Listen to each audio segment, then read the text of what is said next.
Ya, jadi cara untuk bisa masuk ke dalam aplikasi penjaminan mutu SMK, caranya sederhana. Kita bisa klik pada bagian masuk aplikasi, ataupun kita bisa masuk ke bagian username dan password. Nah, untuk username dan password yang digunakan untuk aplikasi penjaminan mutu yang terbaru ini, menurut informasi bahwa yang digunakan adalah NPSN sekolah, baik username maupun password. Artinya username dan password akan sama oleh karena menggunakan NPSN sekolah.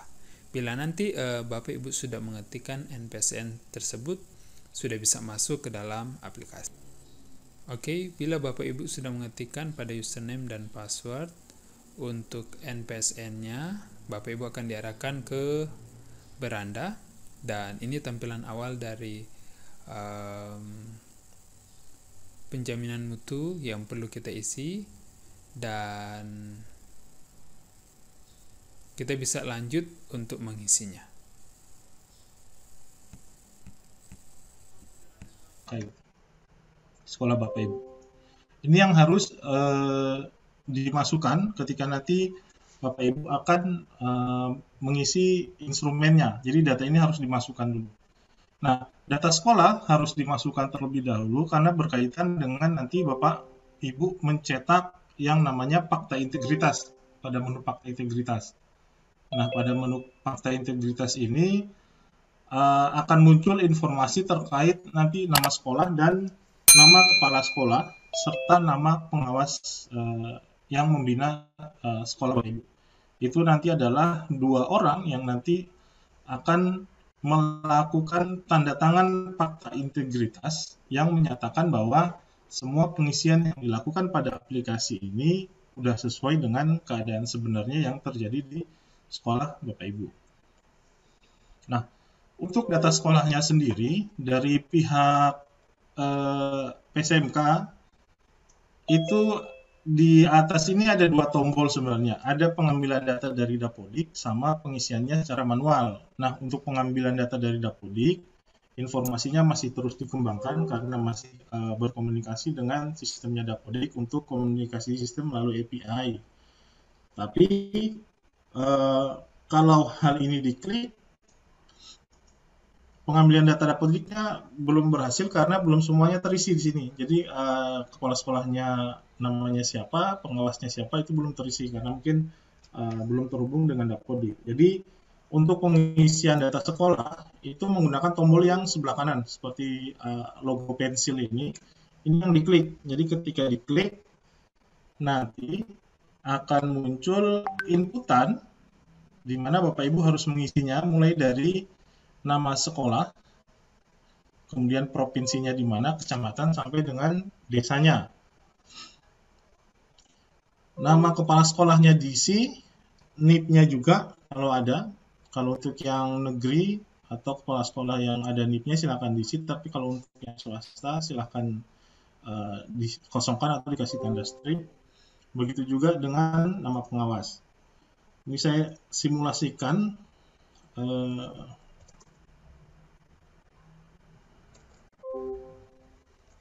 nanti dari pihak SMKN 1 Siau Timur, mohon izin ini nanti saya masukkan agak sembarang aja, nanti bisa diedit kembali.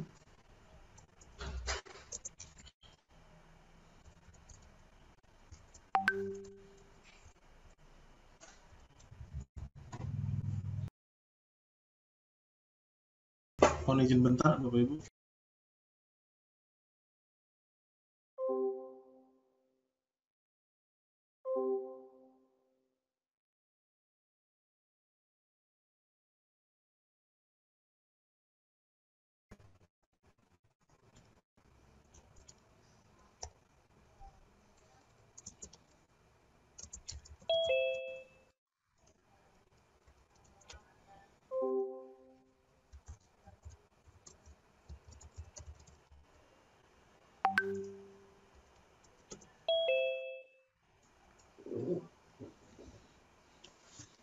Oke, untuk melakukan pengeditan jika ada salah penginputan, maka silakan klik lagi tombol yang ini.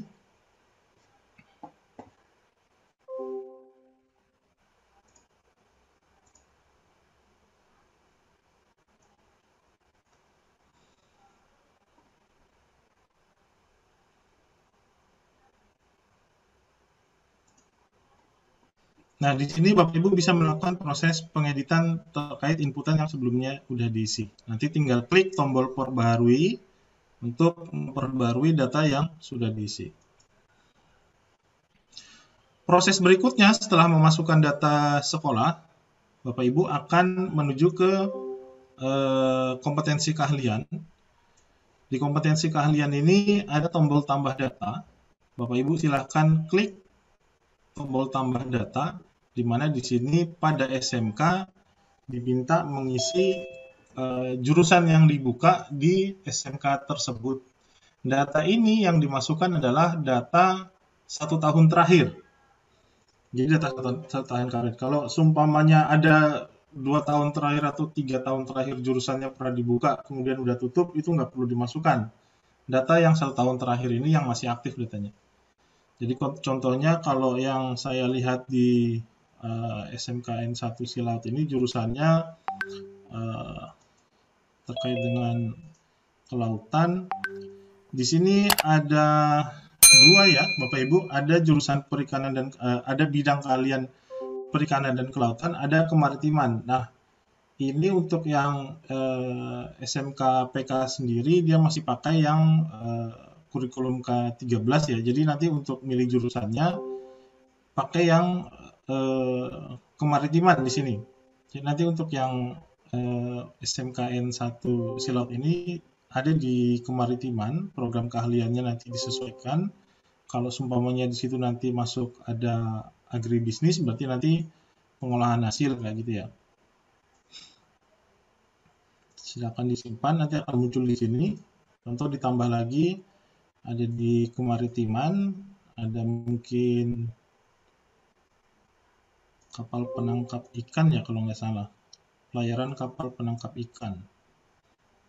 Nah, di pelayaran kapal penangkap ikan itu apakah ada buka jurusan nautika atau jurusan teknika contohnya baik. Ini teknika. Simpan.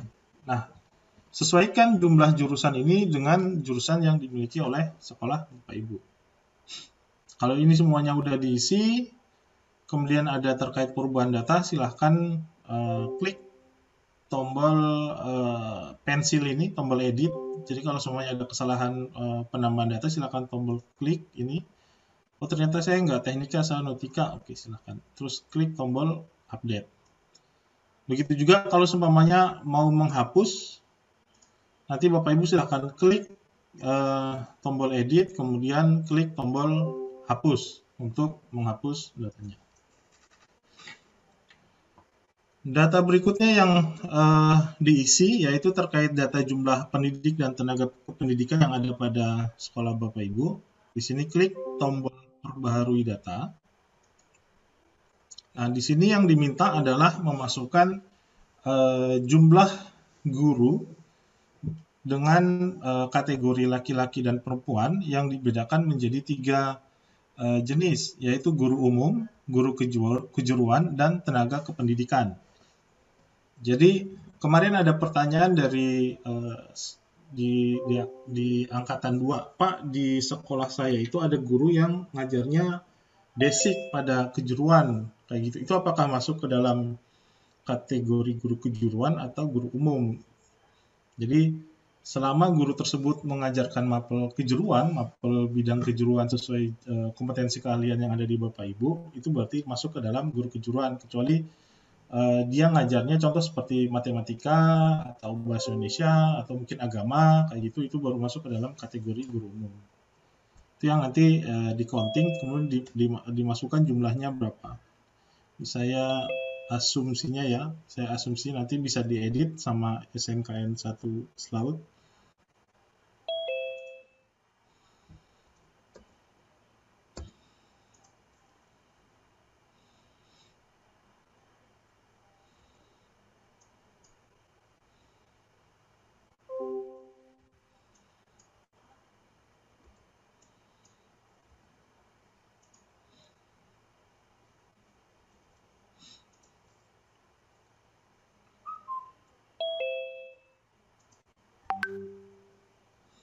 Silakan klik simpan. Sini nanti akan muncul rekapan jumlahnya. Nah, kemudian setelah pendidik dan tenaga pendidikan diisi, masuk ke dalam jumlah rombongan belajar. Sini klik tambah. Nah, pada saat memasukkan datanya, di sini akan muncul kompetensi keahliannya, itu sesuai dengan kompetensi keahlian yang sudah dimasukkan di sini. Jadi kalau belum dimasukkan kompetensi keahlian di sini, nanti ketika akan memasukkan data rombel, dia nggak muncul di sini kompetensi keahliannya apa, kayak gitu. Dipilih salah satu sesuai kompetensi keahlian. Kemudian di sini ada isian kurikulum, biasanya default dia pakai yang kurikulum 2013, tingkat pendidikannya contoh mungkin kelas 10 gitu ya, level 10. Nama rombongan belajarnya mungkin 10 HPHP kayak gitu. Kalau seumpamanya rombongan belajar di kompetensi kalian tuh jurusan yang sama itu lebih dari satu kelas, bisa ditambahkan angka di belakangnya kayak gitu ya, kelas 1 kayak gitu. Jumlah peserta didiknya yang laki-laki berapa contohnya, mungkin 15 atau sini mungkin 10 gitu ya, simpan, tambah lagi.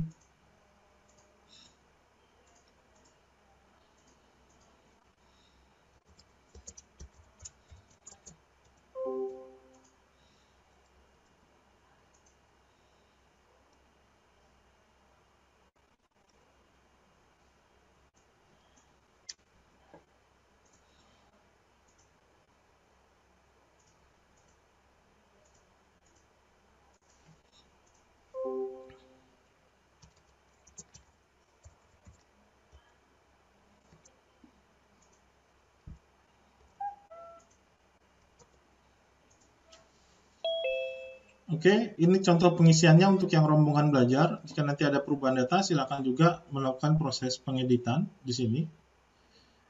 Tinggal proses pengeditannya dilakukan, contoh mungkin 14 orang, tinggal klik tombol update untuk melakukan proses updating, atau kalau seumpamanya salah nulis, bisa melakukan proses penghapusan di sini dengan mengklik tombol hapus.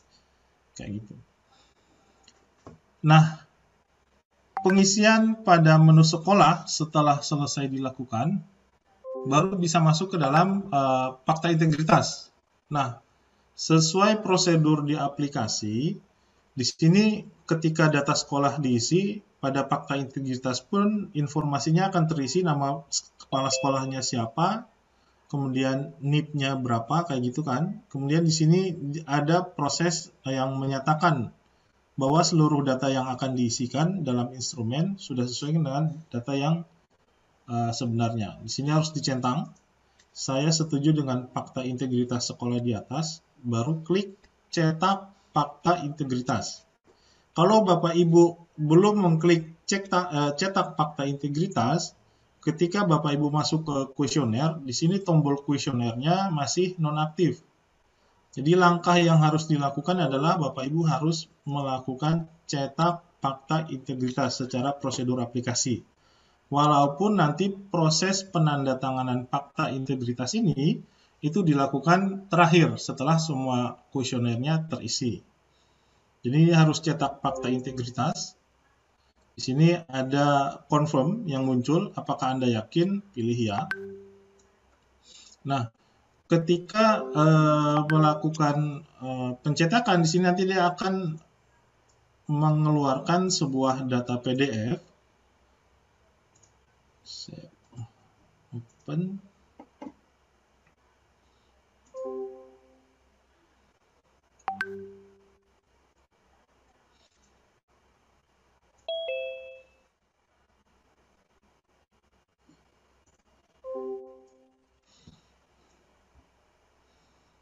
Nah, di data PDF yang tadi cetak fakta integritasnya itu terdiri dari 2 halaman.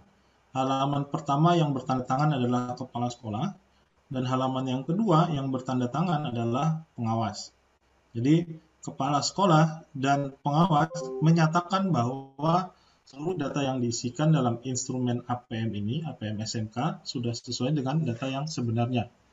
Jadi, dokumen ini yang udah ditandatangani disimpan oleh sekolah untuk nantinya dijadikan sebagai bukti ketika tim verifikasi datang untuk melakukan pemeriksaan dan pendampingan.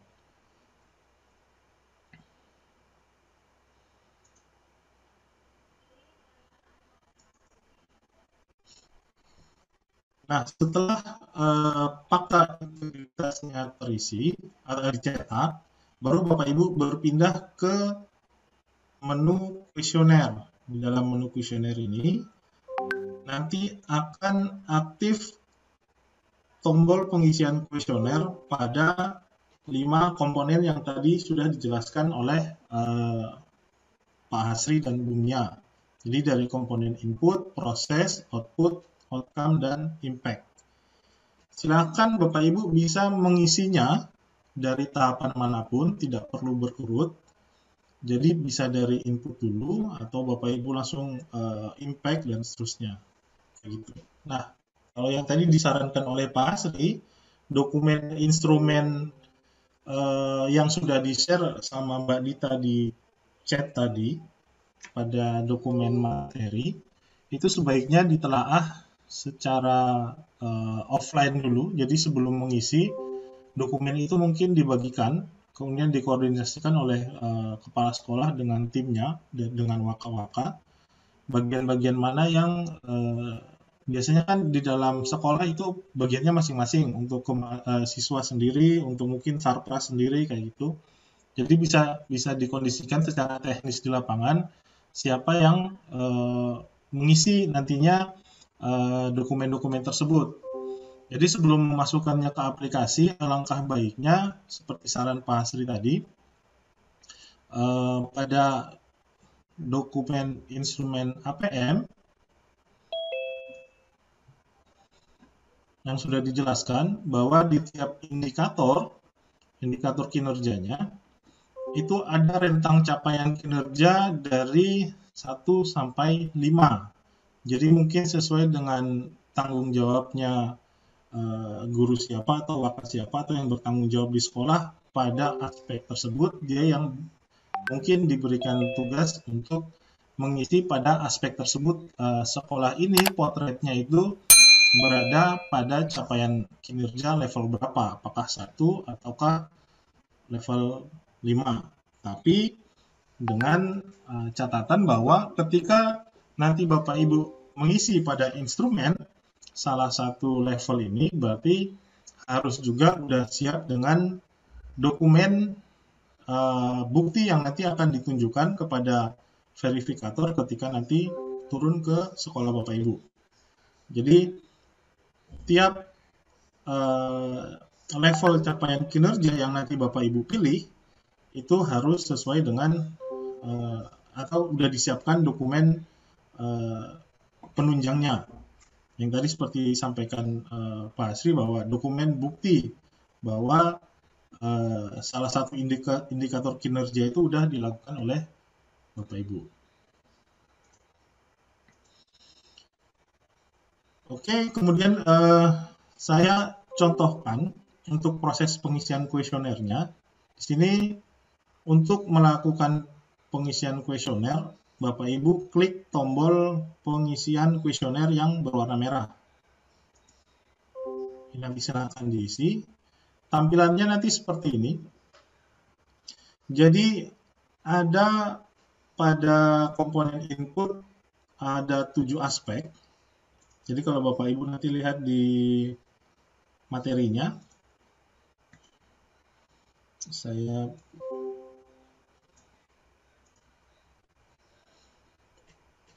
pengisian APM untuk input ada 7 aspek, kemudian untuk proses juga ada 7 aspek, output ada 2 aspek, outcome 3 aspek, dan impact 2 aspek. Dengan masing-masing memiliki bobot. Di sini kan seperti yang dijelaskan Bu Mia pada hari kemarin, ada bobot dari tiap pertanyaan. Jadi tiap pertanyaan itu memiliki bobot-bobot berbeda ya. Ada, kalau informasi di sini, saya perbesar.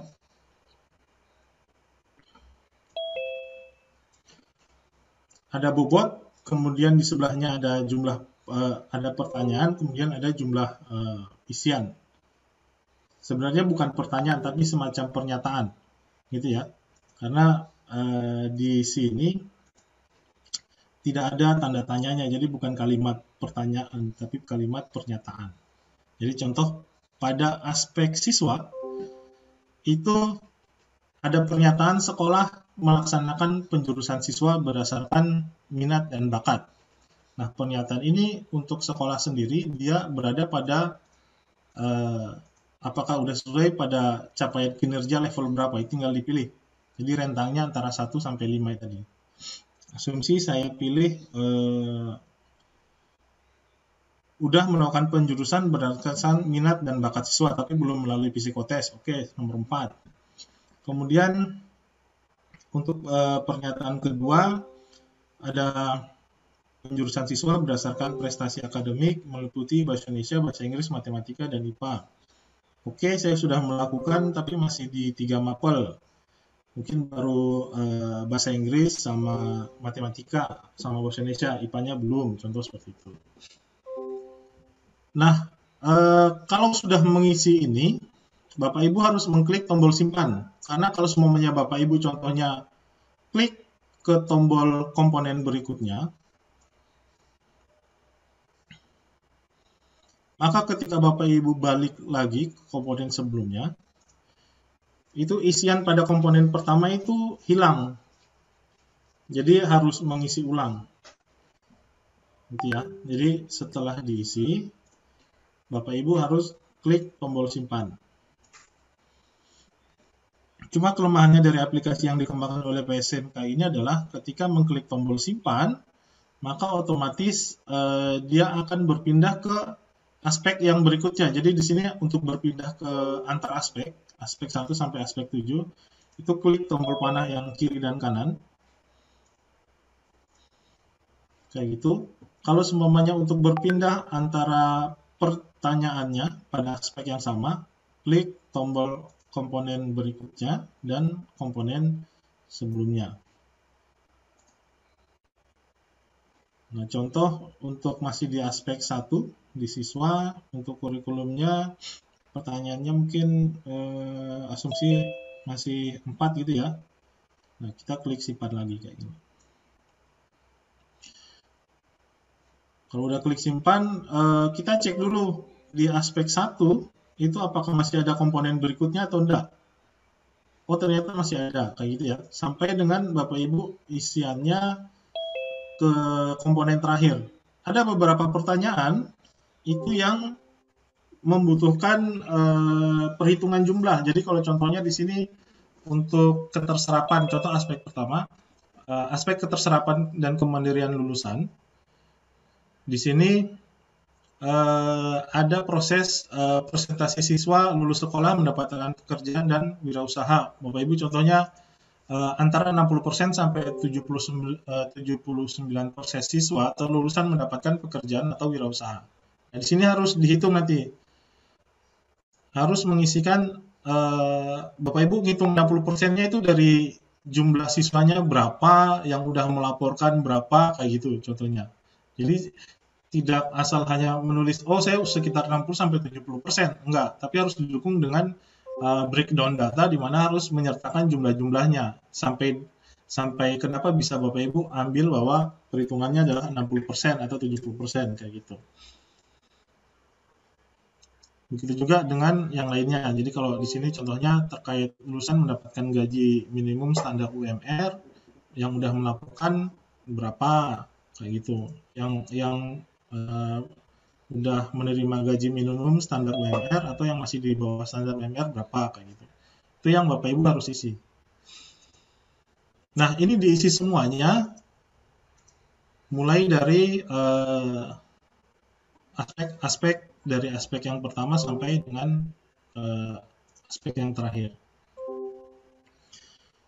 Kemudian di sini seperti penjelasan pada instrumen PDF-nya, jika nanti pada saat pengisian Bapak Ibu agak kesulitan, di sini disediakan ada di tiap pernyataan itu sebuah logo, bukan logo ya, sebuah simbol menggunakan tanda I ini, formation.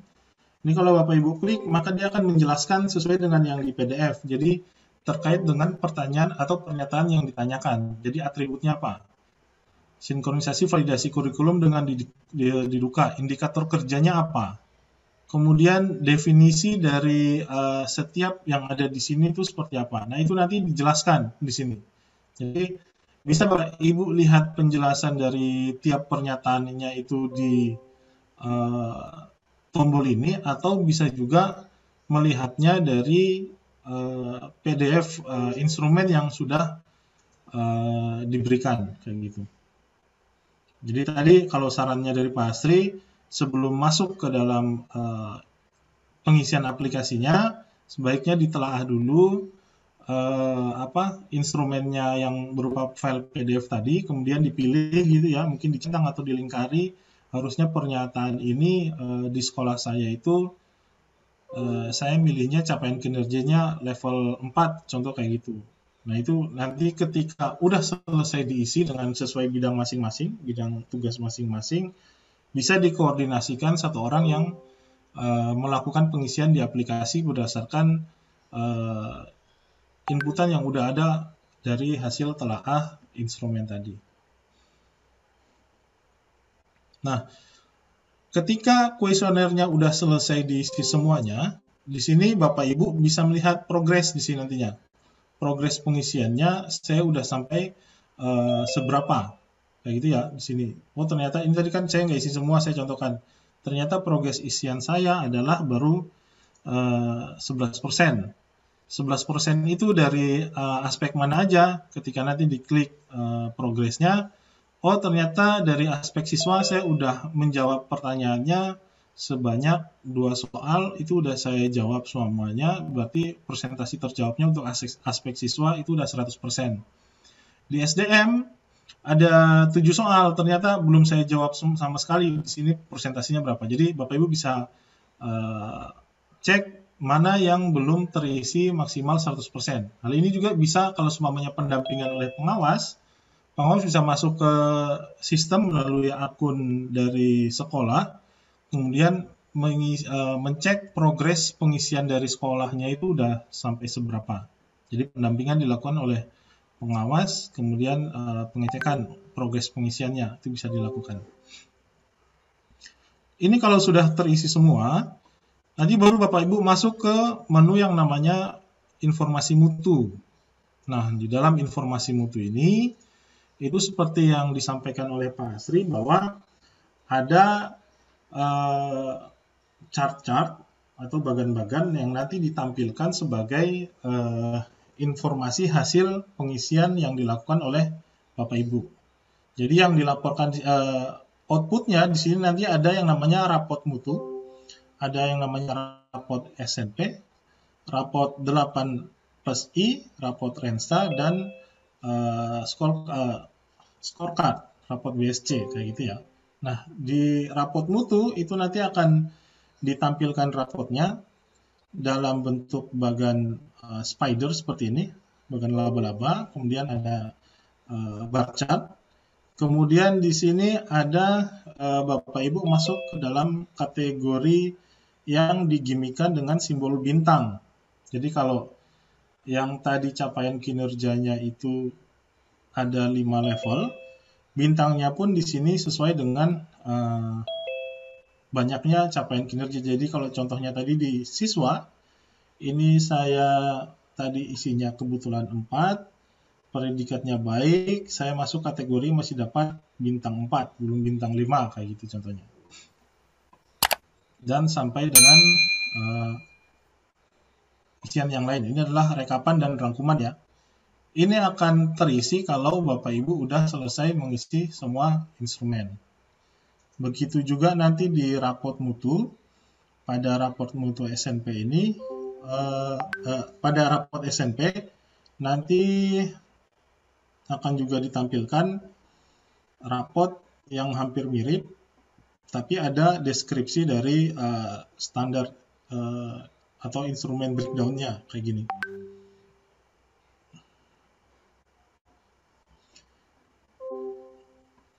Kemudian di rapot 8+1 juga sama, untuk outputnya tetap bagan spider atau laba-laba kayak gini sama bar chart. Kemudian dengan beberapa standar sesuai dengan 8i+1. Begini ya. 8+i, maaf. Ini juga digimikan dengan bintangnya udah dapat untuk mutunya di sekolah Bapak Ibu udah bintang berapa. Kemudian rapot Renstra sendiri itu juga ditampilkan. Ini yang tadi disampaikan, ada OC, ada apa tadi? OC outcome, I input, dan seterusnya. Kemudian ada rapot BSC, ini juga nanti akan muncul semua di sini. Nah, semua ini nanti akan muncul kalau kuesionernya udah terisi penuh oleh Bapak Ibu. Gitu ya. Di sini Bapak Ibu bisa melakukan proses cetak progress kuesionernya.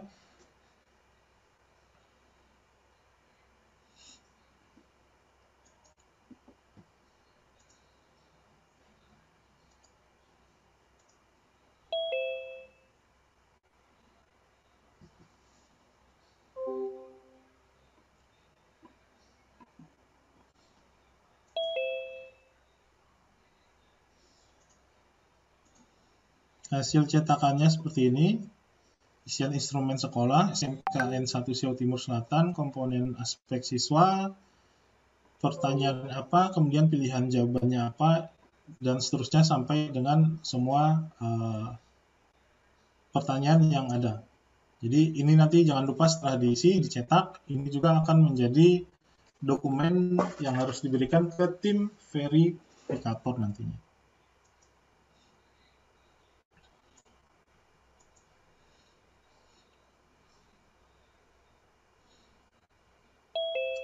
Nah, Bapak Ibu yang seperti disampaikan, ada 3 server, sebelumnya sudah saya sampaikan.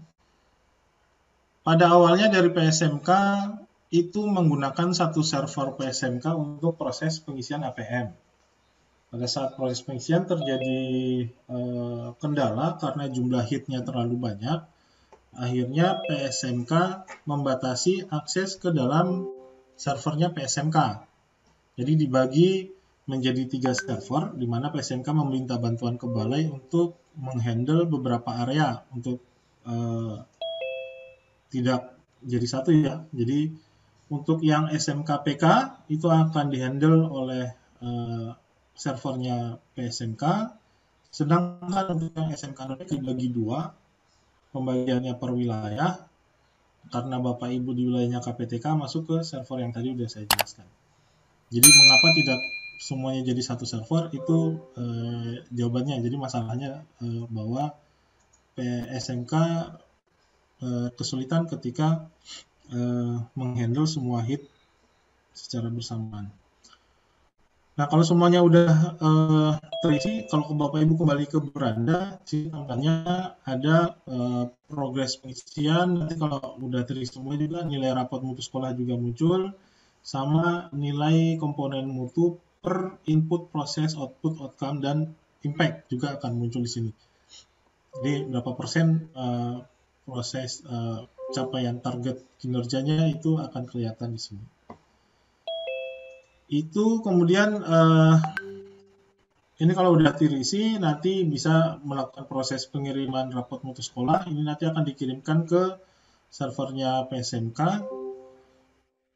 Profil pengguna ini tadi udah saya jelaskan. Kemudian di sini ada pusat unduhan. Di pusat unduhan ini hanya panduan-panduan, tapi mungkin beberapa panduan tampilannya agak berbeda karena untuk aplikasinya ada update. Jadi panduannya ini adalah panduan untuk tahun kemarin, tahun 2020. Cuma kan tahun 2020 kemarin tidak ada pengisian APM untuk SMK, sehingga ada pengembangan dari sistemnya di 2021 ini. Yang berbeda hanya tampilan dari menunya aja, selebihnya sama kayak gitu. Oke, untuk simulasi pengisiannya seperti itu mungkin ya, tidak terlalu banyak eh, ini. Nah, di sini untuk yang proses pengisiannya itu Bapak Ibu dibatasi sampai dengan tanggal 21. Mungkin sudah disampaikan ya, mungkin sebelumnya bahwa proses pengisian ini dibatasi sampai dengan tanggal 21. Sehingga mungkin setelah BIMTEK ini, Bapak Ibu dari instrumen PDF yang sudah diberikan oleh Badita itu bisa segera melakukan analisis bersama dengan tim di sekolah. Tiap-tiap pernyataan yang muncul itu kalau dipotret dengan keadaan sekolah yang sekarang itu masuk ke dalam capaian kinerja level berapa. Jadi tidak harus berkumpul di sekolah bersama-sama, teknis bisa melalui via daring, conference secara daring, WA atau grup WA silakan, jadi tidak harus bertemu di satu lokasi. Kemudian juga untuk pengawas mohon untuk bisa memastikan progres pengisian dari sekolah. Tidak harus juga berkeliling ke semua sekolah SMK, teknis juga bisa lewat media daring.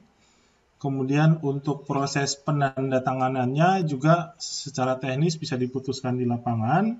Apakah nanti dokumen yang sudah dicetak itu dikirim lewat kurir ataupun nanti tanda tangannya digital juga dikirimkan, itu juga boleh. Jadi kendala pandemi yang sekarang karena udah disiapkan sistem interface-nya udah berbasis digital, jadi harusnya tidak menjadi masalah di lapangan untuk proses pengisiannya. Demikian Bapak Ibu mungkin dari sistem simulasi pengisian aplikasinya sendiri, tidak banyak yang ribet gitu ya, pengisian kuesionernya juga sederhana, sama seperti kayak kita mengerjakan pertanyaan untuk jawaban pilihan ganda, tapi yang perlu dipastikan bahwa jawaban yang dipilih itu harus sesuai dengan keadaan yang sebenarnya yang di sekolah. Seperti yang disampaikan Pak Asri bahwa pengisian APM ini adalah untuk memotret keadaan kita, tidak untuk lomba-lombaan mana yang terbaik, tapi dengan potret ini pusat memiliki data sekolah-sekolah mana itu yang perlu pembinaan. Jadi ketika nanti muncul regulasi maupun ada diklat-diklat yang diadakan di balai, maka dengan data ini akan menjadi data acuan untuk mungkin pemanggilan peserta guru yang akan didiklatkan, butuhnya diklat apa, kayak gitu. Itu yang akan menjadi data rekomendasi berdasarkan isian dari Bapak Ibu. Jadi mohon isiannya sesuaikan dengan keadaan sebenarnya yang ada di sekolah Bapak Ibu masing-masing. Demikian mungkin dari saya, Mbak Dita. Nanti kita selama 30 menit ke depan ya, 11.30, atau nanti lihat situasi, karena ini hari Jumat. Nanti kita open tanya jawab aja. Di sini nanti saya bisa dibantu sama ada Bu Mia untuk menjawab beberapa pertanyaan dari Bapak Ibu terkait dengan instrumen APM ini. Demikian dari saya, Mbak Dita.